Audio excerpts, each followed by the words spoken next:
আমরা এই মুহূর্তে স্যামসাং ফোনের কাজগুলো করতে গেলে সবথেকে যে বড় প্রবলেমটা হচ্ছে সেটা হচ্ছে আমরা যেই ফোনগুলো এই মুহূর্তে রয়েছে আমরা চাইলেও এই ফোনগুলা কোনোভাবে বাইপাস করতে পারি না, আনলক টুলের মধ্যে করতে পারি না।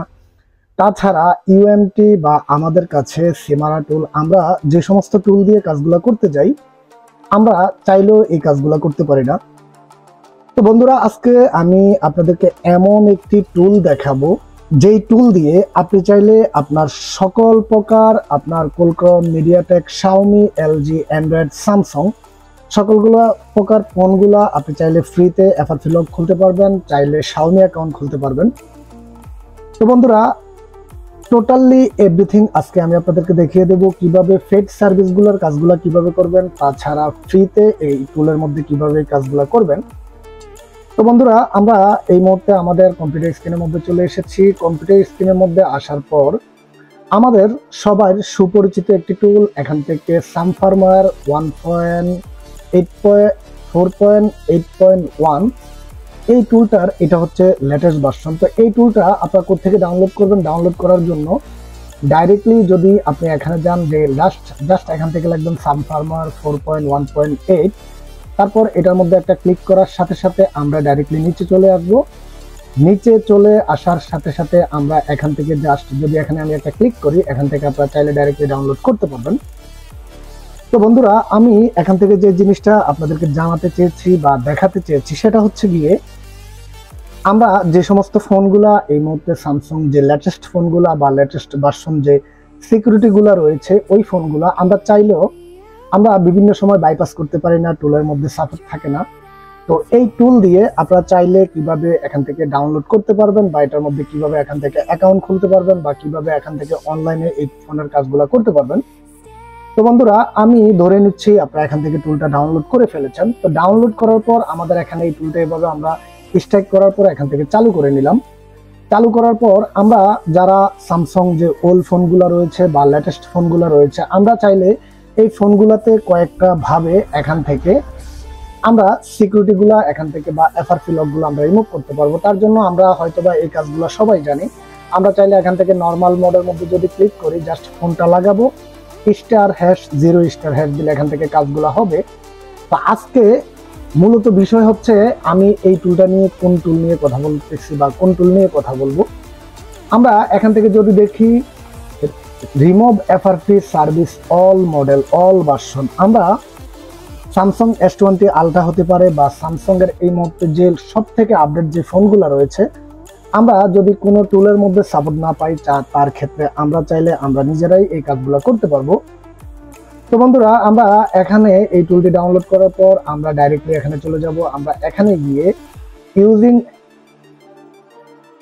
ওয়েব ভার্সন গুগল ক্রোম, আমরা যদি এটার মধ্যে একটা ক্লিক করি, আমি যদি আপনাদেরকে দেখিয়ে দেই, দেখুন এখান থেকে আমার এখান থেকে অ্যাকাউন্টটা চালু হয়ে গিয়েছে, আমি এখানে অ্যাকাউন্টটা করে ফেলেছি।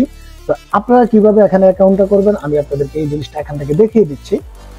তো বন্ধুরা, আমরা এখানে এই অ্যাকাউন্টটি করার জন্য বা এখান থেকে এই অ্যাকাউন্টে আসার জন্য আমরা জাস্ট যদি এখানে লিখি সামফার্মার অ্যাকাউন্ট, আমি জাস্ট আপনাদেরকে এখান থেকে একটু দেখিয়ে দিচ্ছি। আমরা যদি এখানে লিখি অ্যাকাউন্ট, আমাদেরকে ডাইরেক্টলি এই পেজটাতে এখানে আমাদেরকে নিয়ে আসবে। তো নিয়ে আসার পর আমাদেরকে যেটা করতে হবে, আমাদের যদি অলরেডি আগের অ্যাকাউন্ট থাকে আমরা এখান থেকে চাইলে যদি পাসওয়ার্ড বলে যাই এখান থেকে ফরগেট করতে পারবো। আর আমরা যদি চাই এখান থেকে নিউ অ্যাকাউন্ট খুলবো, তার ক্ষেত্রে আমরা এখান থেকে রেজিস্ট্রেশন করব।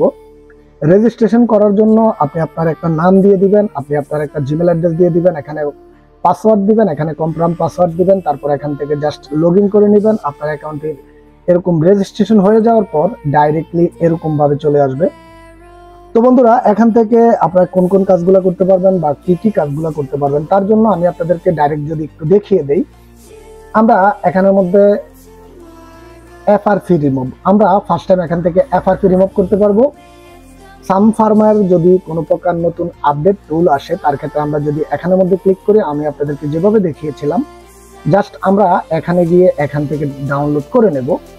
তাছাড়া আমরা চাইলে এখান থেকে স্যামসাং এর ইউএসবি ড্রাইভার, যারা আমরা স্যামসাং এর ড্রাইভার খুঁজে পাই না বা ড্রাইভার ডাউনলোড করার পর গুগল থেকে পারফেক্টলি কাজগুলো করে না, আমরা চাইলে এখান থেকে এই ড্রাইভারটি ডাউনলোড করতে পারবো। তারপর হচ্ছে গিয়ে আমরা যারা অ্যাক্সেস আমাদের আমরা কম্পিউটারের মধ্যে রিমোটিং এর মাধ্যমে আমরা একজন আরেকজনের কম্পিউটারের কাজগুলো করি, আপনি চাইলে এখান থেকে রিমোটিং এর মাধ্যমে এখান থেকে আইপি অ্যাড্রেসটি নিতে পারবেন। তো বন্ধুরা, তাছাড়া এখান থেকে রয়েছে এফআরপি ফেড সার্ভিস। এফআরপি ফেড সার্ভিস সাম ফার্মারের নিজস্ব একটি ভিডিও রয়েছে, আপনারা চাইলে এখান থেকে ডাইরেক্টলি যে চেক করতে পারেন। তো এই মুহূর্তে আমরা যেটা করব বা আমাদের কাজ যেটা আমি আপনাদেরকে বলেছিলাম, আমরা এই টুলটা দিয়ে কিভাবে এফআরপি রিমুভ করব। তো তার জন্য আমাদেরকে যেটা করতে হবে, আমাদেরকে যদি এখান থেকে আমরা তো অ্যাকাউন্ট করে নিলাম, অ্যাকাউন্ট রেডি হয়ে গিয়েছে, আমরা এখান থেকে এফআরপির এই কাজগুলো অনলাইনের মাধ্যমে করতে পারবো। তো তার জন্য আমাদেরকে এখান থেকে বাই ক্রেডিটে ক্লিক করতে হবে। বাই ক্রেডিটে ক্লিক করার পর আমরা এখানে 1 ইউএসডি সমান 1 ক্রেডিট, আমরা সবসময় আপনাকে এটা মনে রাখতে হবে, 1 ইউএসডি সমান 1 ক্রেডিট। এখনকার 1 ইউএসডিটি কত? 1 ইউএসডিটি হচ্ছে বর্তমানে বাংলাদেশের 10 টাকা থেকে 108 টাকা, 12 টাকা, 15 টাকা। আমরা প্রত্যেকটি ফোনের জন্য আমরা এখানে যদি চেক করি, আমরা এখান থেকে 15 ক্রেডিট বাই করতে পারবো। তো আমি যদি এখান থেকে বাইয়ে ক্লিক করি, বাইয়ে ক্লিক করার সাথে সাথে আপনি চাইলে এখান থেকে এই ক্রেডিটটা যেভাবে নিতে পারবেন, সেটা হচ্ছে আপনি এখান থেকে চাইলে আপনি বিভিন্ন বিটকয়েনের মাধ্যমে নিতে পারবেন, বাইন্যান্সের মাধ্যমে নিতে পারবেন, ভিসা কার্ডের মাধ্যমে নিতে পারবেন, মাইক্রো কার্ড যেগুলো আমরা বাংলাদেশের নর্মাল কার্ড, এই কার্ডগুলোর মধ্যে এখান থেকে আপনি চাইলে এখান থেকে পে করে এখান থেকে এই ক্রেডিটটা নিতে পারবেন। তো বন্ধুরা, আমরা আবারও আমাদের এই টুলে চলে আসলাম। টুলে চলে আসার পর আমরা বেসিক ভাবে আমরা বিভিন্ন ফোনগুলো যেভাবে কানেক্ট করি, অনলি নর্মাল মোডে আমরা ফোনটাকে কানেক্ট করব।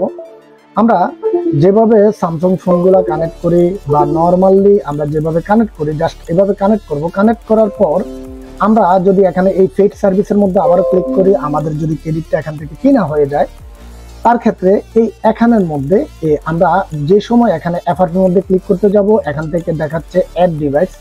তো আমাদের যদি এখান থেকে অ্যাড ডিভাইসটি করতে হয়, তার ক্ষেত্রে আমাদের এখান থেকে ফার্স্ট টাইম আমাদেরকে ক্রেডিট নিতে হবে। যদি আমাদের এখানে ক্রেডিট থাকে, আমরা তার মাধ্যমে এখান থেকে ক্রেডিট থেকে অ্যাড ডিভাইস অটোমেটিকলি এখান থেকে আপনি চাইলে আপনার ডিভাইসটি অ্যাড হয়ে যাবে। আপনি যে সময় আপনার ব্যালেন্স থাকবে বা আপনার ক্রেডিট থাকবে, আপনি চাইলে নর্মাল মোডের মাধ্যমে এখান থেকে অ্যাড ডিভাইস অটোমেটিকলি অ্যাড হয়ে যাবে। তার ক্ষেত্রে আপনি জাস্ট এখান থেকে আমরা অন্য সময় বা অন্য টুলের মধ্যে নর্মালি আমরা এখান থেকে যেভাবে যদি আমি আপনাদেরকে দেখাই, নর্মালি আমরা যেরকম এভাবে ক্লিক করি, জাস্ট এখান থেকে আপনাদেরকে দেখিয়ে দিবে কত ক্রেডিট লাগবে, কি লাগবে, আসলে বিষয় এভরিথিং। তাছাড়া আমরা চাইলে এই টুলটার মাধ্যমে এখান থেকে আমরা চাইলে, আমরা হয়তোবা অনেকেই জানি এটা দিয়ে অনলি ফর স্যামসাং এর কাজগুলা করা যায়। তো বন্ধুরা, আমি যদি আপনাদেরকে একটু দেখিয়ে দেই, এটা আমি এখান থেকে রিমুভ করে নিচ্ছি। যদি আপনাদেরকে আমি এখান থেকে একটু দেখিয়ে দিই, এই টুলটা দিয়ে আপনি চাইলে আরো অন্য অনেক শাওমি হতে পারে, অ্যান্ড্রয়েড হতে পারে, এলজি হতে পারে, মিডিয়াটেক হতে পারে, কোলক্রোম হতে পারে, আপনি চাইলে আপনি এখান থেকে 98044 এর মাধ্যমে এখান থেকে এফআরপি রিমুভ করতে পারবেন। মিডিয়াটেক এখান থেকে এফআরপি লক রিমুভ করতে পারবেন, অথরাইজেশনের মাধ্যমে বাইপাস করতে পারবেন, রিলক করতে পারবেন, বুট লোডার আনলক করতে পারবেন। তারপরে এখান থেকে শাওমি ফোনের বিভিন্ন এখান থেকে এমআই অ্যাকাউন্ট রিমুভ করতে পারবেন, বুট লোডার আনলক করতে পারবেন, এমআই অ্যাকাউন্ট রিসেট করতে পারবেন, এফআরপি লক রিসেট করতে পারবেন। তো বন্ধুরা, এই টুলের লিঙ্কটি আমার ভিডিও ডিসক্রিপশনের মধ্যে দিয়ে দিব, আপনারা চাইলে ডাইরেক্টলি ওইখান থেকে ডাউনলোড করতে পারবেন। আর আপনাদের যাদের মোবাইল নিয়ে যে কোনো প্রকার প্রবলেম রয়েছে, অবশ্যই স্ক্রিনে দেওয়া ফোন নম্বরে আমাদের সাথে যোগাযোগ করতে পারেন, আমরা আপনাদের কাজগুলো করে দেওয়ার চেষ্টা করব। আজকের এই ভিডিওটি আপনাদের থেকে কেমন হয়েছে তা অবশ্যই কমেন্ট করে জানাবেন। সবাই ভালো থাকবেন, সুস্থ থাকবেন, আল্লাহ হাফেজ।